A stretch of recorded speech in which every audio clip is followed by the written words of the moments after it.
Democracy was achieved by such a long, arduous and heroic struggle that it can feel embarrassing, even shameful, to be pretty disappointed by it. Perhaps the best guide to such feelings and to modern democracy in general is a 19th century French aristocrat, Alexis de Tocqueville. For de Tocqueville, democracy was a highly exotic and new political option. He'd been born in 1805, when Napoleon was the populist dictator of half of Europe. But he presciently believed that democracy was going to be the future all over the world, and so he wanted to know what would that be like. To find out, he set out to America with a grant from the French government. He arrived in New York together with his friend Gustave de Beaumont in May of 1831, and then embarked on a 9-month journey around the new nation. After his journey, he compiled his thoughts into one of the greatest works of political philosophy, Democracy in America, published in 1835. In the book, de Tocqueville was particularly alive to the problematic and darker sides of democracy. 5 issues struck him in particular. In France, the society that de Tocqueville knew from childhood, making money didn't appear at the forefront of people's minds. The poor had almost no chance of acquiring wealth, and the tiny upper stratum of landed aristocrats didn't need to make any more money. As a result, for very different reasons, money was not the way to judge a life. However, the Americans that de Tocqueville met on his journey believed constantly that through hard work it was possible to make a fortune, and that to do so was entirely admirable and right. Money seemed to be quite simply the only achievement that Americans respected. For example, de Tocqueville observed that in America, people believed that a book that did not sell well just couldn't be any good, because the only test of goodness for any item was how much money it happens to make. Democracy and capitalism had thus created a seemingly equitable but also very flat and oppressive way for humans to judge each other. In a chapter of Democracy in America entitled Why the Americans Are Often So Restless in the Midst of Their Prosperity, de Tocqueville sketched an enduring analysis of the relationship between high expectations and dissatisfaction, between political equality and envy.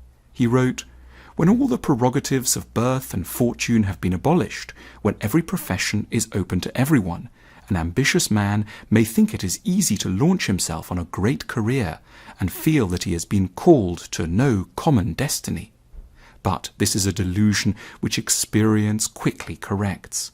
When inequality is the general rule in society, the greatest inequalities attract no attention. But when everything is more or less level, the slightest variation is noticed. That is the reason for the strange melancholy often haunting inhabitants of democracies in the midst of abundance, and of that disgust with life sometimes gripping them even in calm and easy circumstances. The old rigid hierarchical European system that had denied all hope of social movement to the poor was unjust in 1,000 all too obvious ways, de Tocqueville recognized, but it had offered those on the lower rungs one notable freedom. The freedom not to have to take the achievements of quite so many people in society as reference points, and then find themselves severely wanting in status and importance as a result.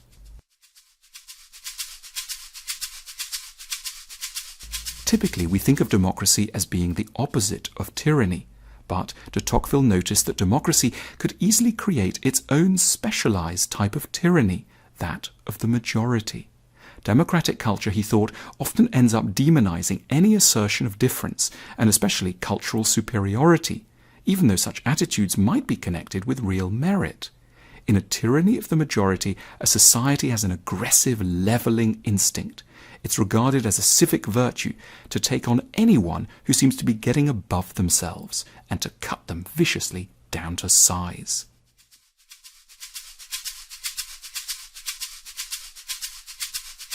De Tocqueville was disturbed by the way in which in the United States people of no distinction refused to think that anyone could be better than them just because they had, say, trained to be a doctor for 7 years, or studied the law for 2 decades, or written some very good books. A healthy and admirable reluctance to defer to people too easily encouraged an unhelpful refusal to accept any kind of submission at all.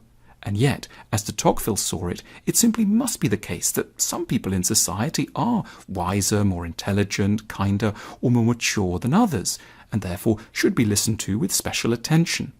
Democracy was, de Tocqueville thought, fatally biased towards mediocrity.